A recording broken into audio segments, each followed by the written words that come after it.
Hey everyone, hi.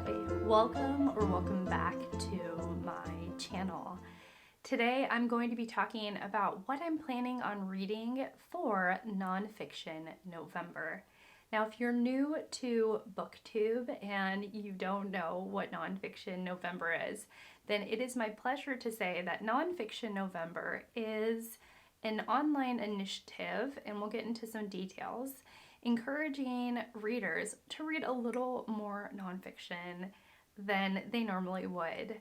I love this event. I have participated in it 2 years in a row, and this is my third year.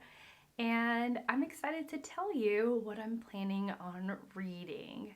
Now, if you're new to my channel and you happen to click on this video randomly, then hi, welcome. My name is Shelly, and I love to read. I read quite the variety, and Nonfiction November is coming at a great time for me in particular, and I'll get into that maybe at the end of the video. But if you find yourself enjoying the vibe or the video at large, I would encourage you to subscribe, like the video, and without any further rambling on, let's go ahead and get into the meat of this video. So Nonfiction November was started and is hosted by Olive at the channel A Book Olive. I'm going to leave her channel linked down below. She's wonderful. She's amazing. She is such a champion of nonfiction reading. And every year she comes up with 4 relatively vague and very interpretable one-word prompts. And this year it is fraud, web, capital, and display. Now, the initiative is just to get all readers to read a tiny bit more nonfiction than we normally would. But if you want to go all out with the prompts, then you can. And so I am going to follow the prompts. And so fraud. What do I have for fraud?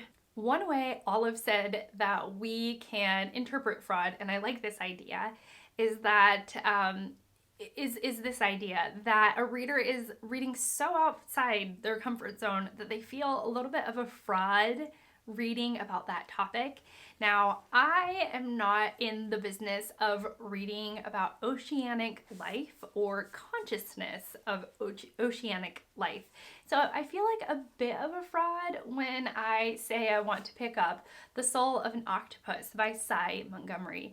Now, this book has been wildly popular. Cy Montgomery, so I've heard, has this wonderful blend of beautiful, informative nonfiction writing, and she ties in some deep thought. And so I think her approach is asking ourselves, what is consciousness at large? What does it mean to be an aware person? And what does that mean for octopi? Now, I'm not exactly sure those are the questions that Montgomery is asking, but I believe she takes it in a more philosophical direction, which makes me really, really excited for this read. The philosophy is definitely more in my wheelhouse, more than facts about octopus.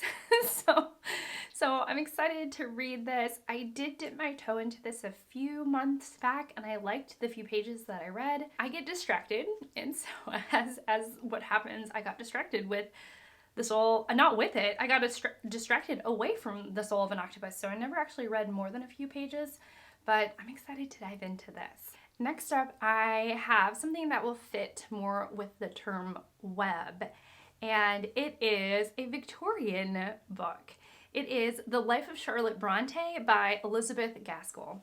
Now, I am actually going to scoot slightly over so I can fit a nice big book picture right here. I'm probably going to be reading this on my Kindle, and I'm definitely going to be reading this with Kate Howe at the channel Kate Howe, the expert, the wonderful host of Victober and the expert on Victorian literature, if I were to have finished that thought the first time around. Her and I have decided that we want to take a long, leisurely approach to a Victorian work, and we both have not read The Life of Charlotte Bronte by Elizabeth Gaskell. and we decided to read it together. Now, the reason why this fits with Webb is that both women wrote in the Victorian period, and technically Elizabeth Gaskell is writing a biography about one of her friends. And so I wonder if it's going to be a bit more tangled than a normal, or like a more traditional biography, I should say. Maybe one that is written by a researcher who has quite a lot of distance and space from the subject they are writing. Instead, Elizabeth Gaskell is pushed right up against the subject and was actually friends with Charlotte Bronte. So I'm wondering if we're going to just get a little bit of a tangledness in it. Now, I don't know for sure, and I will be able to judge once I get in there how Webb-like this book is, but it's fun to have fit it into this prompt of Webb. Next up, I am going to be taking the Webb prompt and I'm going to fit it to the World Wide Web with Alexandria Minna Stern's book, The Proud Boys and the White Ethno-State. What Stern looks at is how extremist groups formed on the World Wide Web. This was published in 2019, and I'm very, very curious as to what she has to say, and the way that we hook into something on the internet that is so integral to our identities and the way that can be used. I'm very, very curious about this book. The next one is probably my biggest stretch in terms of how I'm defining a word, but capital can be used as someone's assets, like the assets of a person, their wealth, their capital. And so I am choosing Svetlana Alexievich's The Unwomanly Face of War. And this is the way that she has added capital to our consciousness, our understanding of World War II. So what Alexievich does is that she has interviewed and put together this oral history, now written down, about women's perspectives and women who served in World War II. And it is, I read parts of this, and it is powerful. Some of the scenes that she describes definitely they have stuck with me. And so I'm excited to actually read the entire thing. I've said I was going to read this for so many, for months and years, and I've had it with myself. I've had it with myself. And so I'm going to finally pick this up.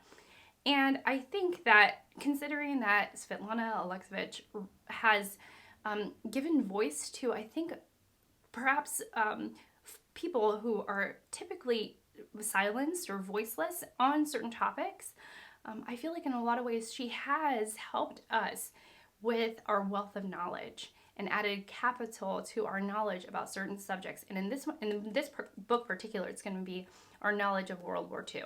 So perhaps a bit of a stretch, but I still fit it in. It still counts. The last book is going to be the fact that the way someone looked, it was a display that they were a crime. And that is Born a Crime by Trevor Noah.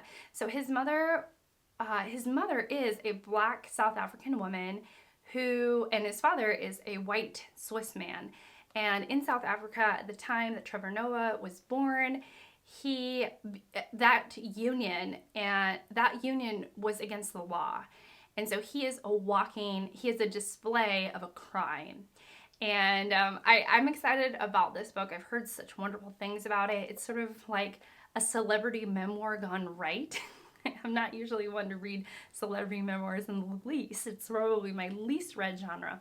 But this is a celebrity memoir gone correctly. And, I'm just excited to read this, and I thought it fit perfectly with display. You must tell me what you're going to be reading, what your plans are for NonFiction November. The reason why I said this is coming at a perfect time is because my nonfiction reading has been pretty abysmal this year. I've not read very much of it, and it is a genre I absolutely adore, and I am very gratified when I do read nonfiction books. I have just read very few of them this year, so I'm hoping to stock up on my nonfiction reading and to feel really good about my reading And of course, I'm going to be reading a couple more books outside of nonfiction books, but this is quite a bit more nonfiction than I have been reading basically all year. So I'm so excited to get to it. Let me know your plans. Are you reading nonfiction? Are you reading a lot of nonfiction? What are you going to be doing for Nonfiction November? I must know. I must know. So I shared, it's your turn. And without any further, talking and stuff, I just want to say thank you so much for being here. Thank you so much for spending this time with me. I greatly appreciate it. And I will see you all in my next one. Bye.